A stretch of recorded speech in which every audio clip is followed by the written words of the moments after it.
Edge Designations, CFA Level 3, Revision and Exam Program for the 2025 exam cycle.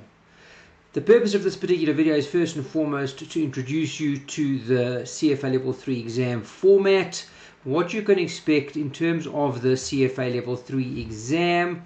We're going to take you through a little bit in terms of the syllabus for CFA Level 3, particularly the Portfolio Management Pathway number 1. And then we're going to give you a little bit of an indication of what Edge Designations as a prep provider can do for you for CFA Level 3. Let's get ourselves going straight away. First and foremost, we're going to be looking at the exam format for CFA Level 3. So, first and foremost, if you have a look at what we've got over here for you, you take the first 30 minutes of the process, and they call that the pledge, tutorial, and the survey. Just to give you a bit of a look-see into how the exam works, you get a bit of a tutorial. Hopefully, guys, try and work out there's a bit of a tutorial on the CFA website itself, so you don't have to worry about that on exam day, but they will do that with you anyway on exam day, etc., etc. Looking at exam session number 1. Okay, remember there are 2 exam sessions, exam session 1 and exam session number 2. And what they've done from the previous year is, as opposed to previously where you had a complete exam session on constructed response and a complete session on multiple choice, candidates used to find that the multiple choice component was fairly gentle for them, and they were able to complete that one in time, etc. They battled with constructed response. What CFA have now done for the level 3 guys is that they mix both exams, exam session 1 as well as exam session 2, and they give you a bit of a mix of both constructed response as well as multiple choice questions in your exam. Let's have a look over here. So exam session 1, in total for both exam sessions, both exam session 1 and exam session 2, there will be 11 questions. Okay, 11 questions. For example, exam session 1, 6 questions of those are going to be constructed response, and it doesn't matter whether it is a constructed response question or whether it is a multiple choice question. Either question is going to be worth 12 marks over there. Okay, 12 marks, 12 minutes. So for example, if you've got 6 constructed response questions at 12 minutes a question, 72 marks, 72 minutes. Multiple choice, same story. You have got 5 multiple choice questions in exam session 1, 12 minutes a piece. Okay, and that'll give you a total then of 60 minutes. Total for exam session 1 is 132 minutes. Okay, same thing will apply then, of course, to exam session 2. They'll just reverse the order. There'll be slightly more multiple choice questions. I'll show you that in a second. 6 questions in multiple choice, and then only 5 for constructed response because you've had more constructed response in exam session 1. Okay, in terms of the constructed response, guys, I'm not going to go through that. We do a detailed look at constructed response as part of our revision program. Okay, so I'm not going to spend too much time then on that. That's constructed response. We've got a lovely tutorial on that for you in the revision program. And you've got your multiple choice. Okay, multiple choice is exactly what you saw in CFA level 2, so no changes over there for the candidates. Remember, you get a vignette first, a story, followed by 4 multiple choice questions after that. Okay. What topics are going to be covered? Well, generally all of them will be covered. There's no specific topics covered in exam session 1 and then again in exam session 2. Everything's covered in exam session 1 and a bit of a rinse and repeat for exam session 2. Once you're done with exam session 1, 132 minutes, you take yourself a short break, optional. I don't like to call it optional. I really believe guys should take a break, okay, because you've had an exhausting session and you've got one more coming up, so it's a good idea to take a bit of a break. And as you can see over here, exam session 2, we've got, it's 132 minutes, okay, and now you've got 5 constructed response questions times 12 minutes, 60 marks, and 6 multiple choice questions, okay, 12 minutes times 6 is 72 minutes, total then of 132 minutes for exam session 2. Topics covered, all. Okay, so it doesn't matter which exam session you're writing, you will be all the material will be covered.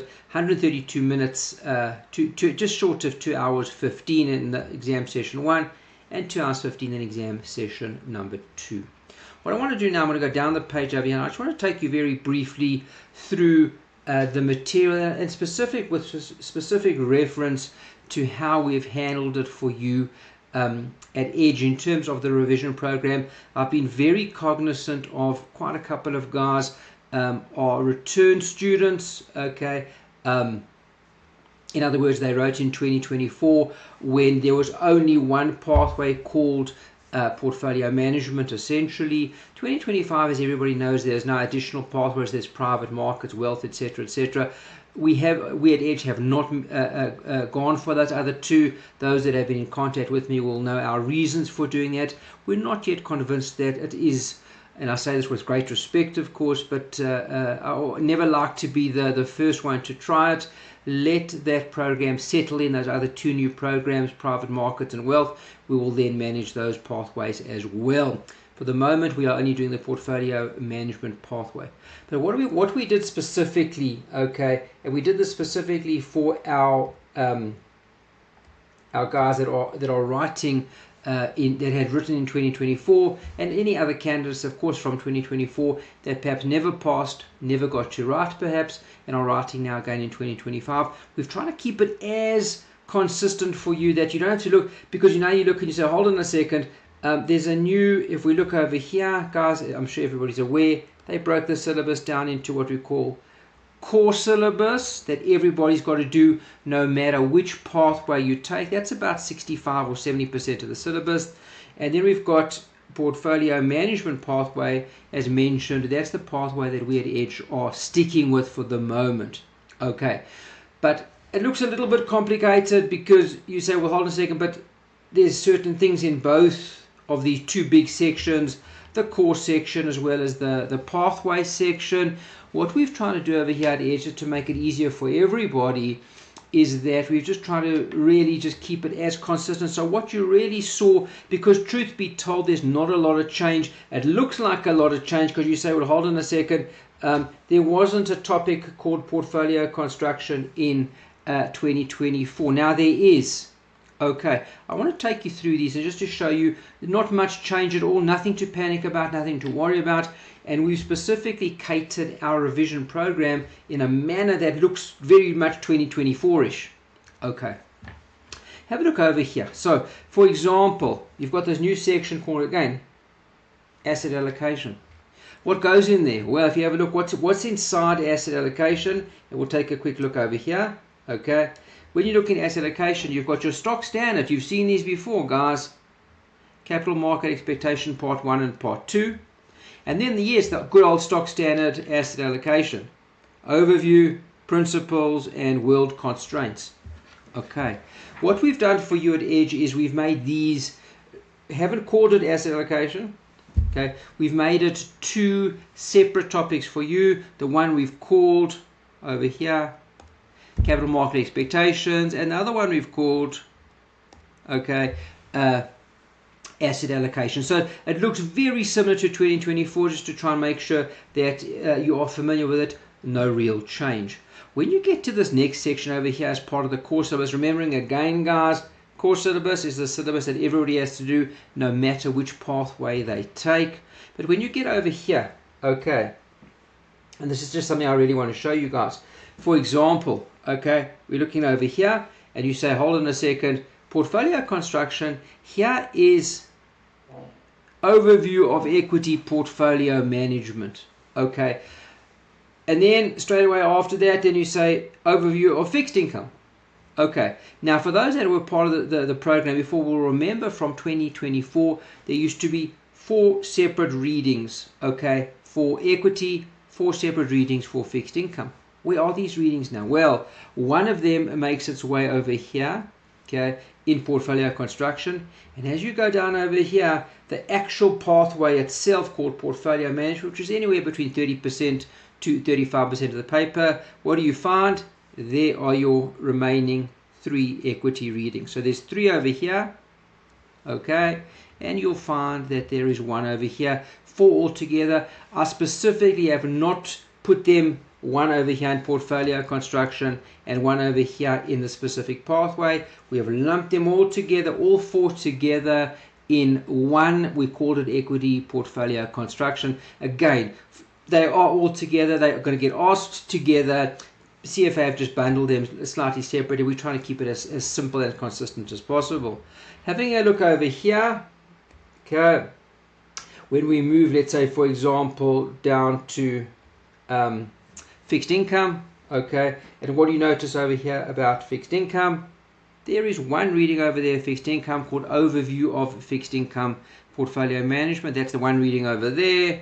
And what you'll notice is that the other 3 fixed income readings are there, making up the total of the 4 fixed income readings that you had in 2024, same as in 2025. Just they've been put in different places. I've put them all in the same place for you as part of the revision program to try and make it as easy as possible for you to work through that, particularly for if you were part of 2024 and you say, where's everything gone? It seems like there's new stuff. There's not much new stuff at all. It's just been rebranded, repackaged, etc. Very nicely so, okay, but same, very similar. And again, guys, when you look over here, one thing just to point out for those that noticed it, of course, okay, you'll notice that you've got asset allocation to alternatives. Hedge funds not here. Of course, why is hedge funds not here? That'll find its way into private market. So if you did study hedge funds in 2024, not here in 2025. Private wealth become much, much, much smaller. Just a little overview section over there. Okay. Institutional, quite similar to what it was in 2024. When we look over here, guys, and this is another thing I just want to point out. Okay. When we look over here at trading costs and things like that, you've got 4 separate readings that all come together, and I've put them all together in one section.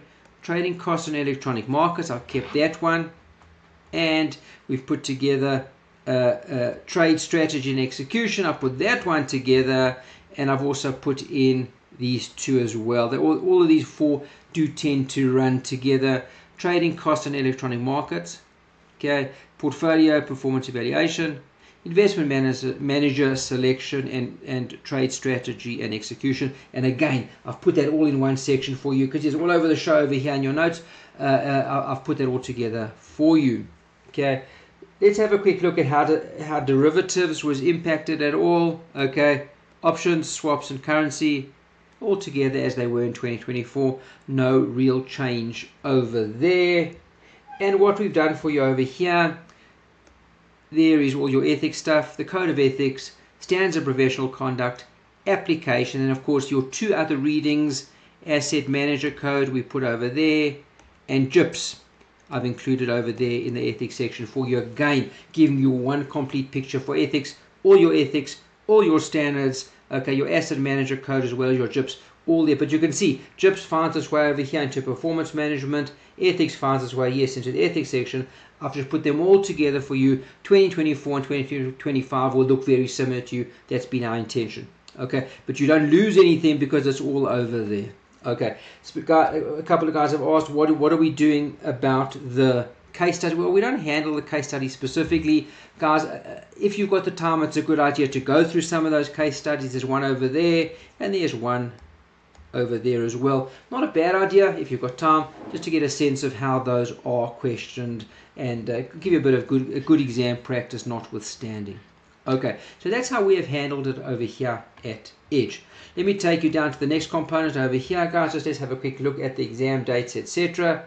The Feb window writes 13 Feb to 16 Feb, and the August window writes 15 August to 19 August. 2 windows for 2025. If I have to be telling the CFA Level 3 guys about calculator policy, okay, you know the policy by now. Okay. Just in terms of the Edge program, of course, guys, it is a little bit late for anybody to looking at the online program. That is our comprehensive program with notes, videos, and questions. Option number 2, that's where hopefully you guys all are at the moment.